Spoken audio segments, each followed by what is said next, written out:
Hello, हाय, जय हिंद। दोस्तों, मैं आप लोग को स्वागत करता हूं अपने यूट्यूब चैनल जय हिंद मस्ती पर। और आज का जो क्लास है एकदम बेहद वीडियो जो है, आज का जो क्लास का जो वीडियो है बहुत धांसू वीडियो है। इसमें अगर जो आप देखने पूरा वीडियो नहीं देख पाए तो आप मिस कर गए। और जो भी ऑल कॉम्पिटिटिव या सिलेबस का जो तैयारी करते हैं, इसके लिए भी बेहद खुशी का एकदम मौका है। और आज का वीडियो का जो नाम है, आज का जो टॉपिक है जिस पर हम बात करने वाले हैं, उसका नाम है ज्योमेट्री। ज्योमेट्री का मतलब होता है ज्यामिति। आखिर ये ज्योमेट्री क्यों पढ़ते हैं और कहाँ से उत्पत्ति हुआ, तो बस खाली 1 मिनट का। सबसे पहले ज्योमेट्री को बात किया जाए तो ज्योमेट्री का मतलब होता है ज्यामिति। आखिर सबको कहा जाता है कि ज्योमेट्री का उत्पत्ति जो हुआ था, बेबीलोन नाम करके कोई देश था, वहीं पर ज्योमेट्री का उत्पत्ति हुआ था। तो इसको पढ़ने का कहने मतलब है कि आप इसको दूरी माप सकते हैं, और आसमान से धरती की दूरी आप माप सकते हैं, किसी दूसरे जगह पर कोण बना करके दूरी मापा जा सकता है। तो सबसे पहले हम देखेंगे कि ज्यामिति होता क्या है, समझ गए। तो आइए, बोर्ड पर लिखा गया है ज्यामिति, मतलब इंग्लिश में बोला जाए तो ज्योमेट्री। और इसको थोड़ा ढंग से समझिएगा। ज्योमेट्री जो है 2 पार्ट से मिलकर के बनता है। ज्योमेट्री का मतलब होता है जियो, एक पार्ट जो है जियो होता है, ठीक है। वो वाला जियो नहीं, जियो 4G नहीं बाबू, ठीक है। जियो का मतलब होता है भूमि। क्या होता है? भूमि, ठीक है। और अगला जो है, इसमें उसे बनता है मेट्री। मेट्री से बन जाता है मेट्रोन, ठीक है। मेट्रोन का मतलब होता है माप, ठीक है। आप यहाँ समझ चुके होंगे क्या हम कहना चाह रहे हैं। कहने का मतलब ज्यामिति जो है 2 शब्दों के मेल से बना हुआ है। जियो का मतलब होता है भूमि, मेट्री से बनता है मेट्रोन। मेट्रोन का मतलब होता है माप, जो भूमि को मापता हो उसको हम ज्यामिति बोलेंगे। आखिर इस ज्यामिति का आविष्कार जो हुआ था, बेबीलोन नाम करके कोई देश था, वहीं पे ज्योमेट्री का उत्पत्ति हुआ था। जैसे आप देख रहे थे कि चीन के गुहान शहर में लगभग 19 दिसंबर या तो 8 दिसंबर को जो हुआ था, कोरोना का एकदम आगमन हुआ था। जिसी प्रकार से एकदम 2 से या 3 महीना में पूरा वायरस जो है पूरा विश्व को अपने कब्जा में कर लिया था। तो ये दुर्भाग्यवश है हमारे देश का, और हमारे जो विश्व जितना भी अगल बगल के देश था वो सब एकदम चीनवा के चलते एकदम परेशान था बाबू। उसी प्रकार से ये ज्योमेट्री का जब उत्पत्ति हुआ था बेबीलोन में, तो ये वायरस की तरह सगरों फैल गया था। तो इसको कहने का मतलब है कि कोरोना क्या है, ये तो भारत के हर एक आदमी या पूरे दुनिया के हर एक आदमी को पता है कि कोरोना क्या है। लेकिन ये ज्योमेट्री जो है उत्पत्ति हुआ तो उसी प्रकार से लोग जानने के लिए जागरूक हो गए थे। लेकिन यहाँ पर ज्योमेट्री का उत्पत्ति बेबीलोन में हुआ था, तो उसी प्रकार से सब चाहते थे कि हम भी जाने क्या चीज है। तो वाह वाह, क्या बढ़िया चीज उत्पत्ति हुआ। तो आइए समय न लेकर के मुद्दे पर बात करते हैं। ज्योमेट्री में जो पढ़ना पड़ता है, जो मेन चैप्टर जो आता है, लाइन और एंगल आता है शुरू से, समझ गए कि नहीं। सबसे पहले बोला जाए तो इसमें पढ़ना रहता है लाइन एंड एंगल। लाइन का मतलब होता है रेखा और कोण, ठीक है। इसमें हम जानने की कोशिश करेंगे कि रेखा को कैसे डिनोट करते हैं, आखिर रेखा होता क्या चीज है, रेखा को कितने सिंबल होते हैं, कोण क्या है, इसके बारे में हम समझेंगे। तो रेखा का प्रकार क्या है, तो रेखा में हम लोग अलग अलग बांट देते हैं। सबसे पहले हम पढ़ाते हैं बाबू जिसका नाम है लाइन। लाइन का मतलब होता है रेखा, ठीक है। रेखा में कई तरह से होता है।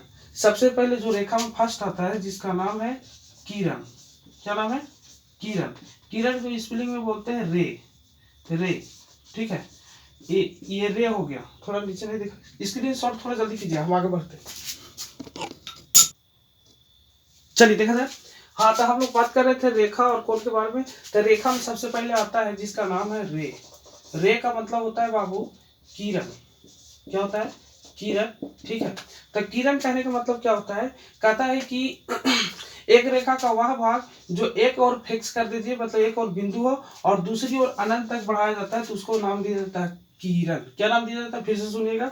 किरण कहने का मतलब होता है लाइन में जो सबसे पॉइंट होता है जिसका नाम दिया गया है, हम लोग किरण नाम दिए, ठीक है। तो कहने का मतलब एक रेखा का वह भाग जो एक और किसी बिंदु पर फिक्स कर दीजिए और दूसरी ओर अनंत दूरी तक ले जाइए। कहाँ तक ले जाइए इसे कोई पता नहीं चलेगा, तो उसको बोलते हैं हम लोग किरण नाम देते हैं। क्या नाम देते हैं? किरण। इसको सूचित करते हैं बिंदु ओ से, और किरण जो है अनंत दूरी पर ए तक जाएगा। तो ये समझ लीजिए किरण क्या है। कहता है कि एक रेखा का वह भाग जो एक और फिक्स कर देने पर दूसरी ओर अनंत दूरी तक जाएगा। दूसरा जो होता है रेखा खंड होता है। रेखा खंड जिसको हम लोग नाम देते हैं इंग्लिश में लाइन सेगमेंट, लाइन सेगमेंट, ठीक है, हिंदी में रेखा खंड, ठीक है बाबू, ये लाइन सेगमेंट हो गया। अब ये लाइन सेगमेंट क्या कहता है, तो कहने का मतलब एक रेखा का वह भाग जिसके दोनों छोरों पर मूल बिंदु, मतलब अर्थात कहने का मतलब है कि ये रेखा जो है कि एक रेखा का वह भाग कि दोनों छोरों पर फिक्स बिंदु हो। इस रेखा को यहाँ से न तो इधर बढ़ाया जा सकता है न तो यहाँ से इधर बढ़ाया जा सकता है, तो इसको हम बोलेंगे रेखाखंड। ये दोनों फिक्स बिंदु हो गया, तो इसको हम बोलेंगे रेखाखंड, मतलब लाइन सेगमेंट इसको बोला जाता है कि एक रेखा का वह भाग जो दोनों ओर फिक्स बिंदु हो अर्थात मूल बिंदु हो, उसको बोलते हैं रेखाखंड। और इसको लंबाई जो डिनोट करते हैं आर से, कोई दिक्कत। अब आइए जो तीसरा पॉइंट है आपके पास, कोलिनियर, कोलिनियर पॉइंट। कोलिनियर का मतलब, पॉइंट का मतलब होता है संरेखीय बिंदु, ठीक है। अब बाबू कहिएगा सर कि रेखाखंड में बिंदु कहाँ से आ गया, तो बिंदु कहने का मतलब होता है, पॉइंट कहने का मतलब होता है किसी पेन या पेंसिल से लेकर के एक समतल सतह पर अगर जो टच करेंगे और टच करने से जो चिन्ह बनता है उसको बिंदु बोलते हैं, ठीक है। तो आइए हम कोलिनियर पॉइंट पर समझते हैं। कहने का मतलब है कि एक रेखा पर समझ गए, इसको थोड़ा नीचे पढ़ते हैं। एक रेखा पर, ठीक है, मिनिमम मतलब कम से कम 3 या 3 से अधिक बिंदु हो तो उसको हम लोग बोलते हैं कोलिनियर पॉइंट। कोई दिक्कत, फिर से सुनिएगा। कोलिनियर पॉइंट कहने का मतलब संरेख बिंदु होता है। एक रेखा पर 3 या 3 से अधिक बिंदु हो तो हम लोग बोलते हैं कोलिनियर पॉइंट अर्थात संरेखीय बिंदु। यहाँ तक इसको थोड़ा स्क्रीनशॉट कीजिए, हम चलते हैं थोड़ा सा तुरंत। चलिए देखा जाए, हाँ अभी तक बताए थे कोलिनियर पॉइंट कहने का मतलब संरेख बिंदु। अब जो है नॉन कोलिनियर पॉइंट कहने का मतलब असंरेख बिंदु होता है। तो कहने का मतलब है कि नॉन कोलिनियर पॉइंट किसको बोला जाता है, तो एक रेखा का वह भाग जिस पर 3 बिंदु से कम हो, 3 बिंदु से क्या हो, कम हो, तो 3 बिंदु से जैसी कम होगा तो उसको हम बोलेंगे नॉन कोलिनियर पॉइंट, मतलब असंरेख बिंदु। असंरेख बिंदु वैसे बिंदु है, एक रेखा पर कम से कम कितना पॉइंट होना चाहिए, 3 से कम हो जाएगा, 3 से कम 1 2 चलेगा, तो कम से कम उसको 3 से कम हो जाएगा तो उसको बोलेंगे नॉन कोलिनियर पॉइंट, असंरेख बिंदु। आगे हम थोड़ा सा बढ़ते हैं, लाइन में थोड़ा सा बढ़ने से पहले कोण को भी थोड़ा देख लेते हैं। आप थोड़ा देखिएगा कोण का मतलब क्या होता है। कोण को इंग्लिश में बोला जाता है एंगल, ठीक है, एंगल। एंगल का मतलब होता है कोण। कोण कैसे बनता है, तो कहने का मतलब है एक बिंदु से मिनिमम कम से कम 2 रेखा निकलना चाहिए। ये बिंदु O हो गया, इससे एक रेखा निकल रहा है A और दूसरी रेखा निकल रहा है B, तो एक बिंदु से कम 2 रेखा निकलना चाहिए और इसके बीच में जो झुकाव पैदा हो रहा है वो थीटा डिग्री से डिनोट किया जाता है, इसी को बोलते हैं हम कोण। अब कोण का भी वैरायटी होता है। कोण का वैरायटी होता है, सबसे पहले जो होता है जिसको नाम से जाना जाता है न्यून कोण, न्यून कोण, ठीक है। दूसरा होता है समकोण, ठीक है बाबू। तीसरा जो होता है अधिक कोण, ठीक है। चौथा जो होता है ऋजु कोण, ठीक है, ऋजु कोण, ठीक है। और पांचवा जो होता है पूर्ण युक्त कोण, ठीक है। तो न्यून कोण को बोला जाता है स्पेलिंग में obtuse angle, obtuse angle, CBSE वाले थोड़ा ध्यान से दीजिएगा। और सम कोण को बोला जाता है राइट एंगल, ठीक है। और तीसरा जो होता है, सॉरी ऑब्ट्यूज नहीं होता, एक्यूट एंगल होता है, एक्यूट बोले थे ना सीबीएसई वाले, एक्यूट, एक्यूट एंगल। और तीसरा जो होता है ऑब्ट्यूज एंगल होता है, ठीक है।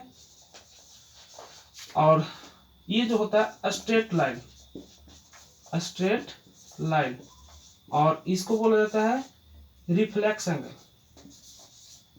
रिफ्लेक्स एंगल, रिफ्लेक्स एंगल कहने का मतलब होता है पूर्ण झुक कोण। तो इसको थोड़ा सा स्क्रीनशॉट कीजिएगा। चलिए हो गया, नोट हो गया।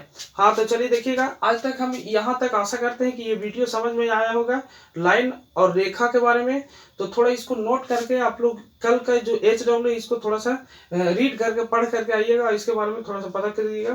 तो आज तक के लिए इतने। अगर जो वीडियो पसंद आता है तो लाइक और शेयर करना तो जरूर नहीं भूलें। कल का इसका आगे वाला जो है, इससे क्वेश्चन कैसे पूछता है तो इसके बारे में हम थोड़ा डिटेल में मतलब बताएंगे। और अगर जो आप इसको समझ गए होंगे तो थोड़ा कहने का मतलब है कि थोड़ा जानकारी लेकर के आइएगा, ठीक है। तो मिलते हैं नेक्स्ट वीडियो में। हंसते रहिए, मुस्कुराते रहिए और जिंदगी का आनंद लेते रहिए। तब तक के लिए मैं कहता हूँ जय हिंद।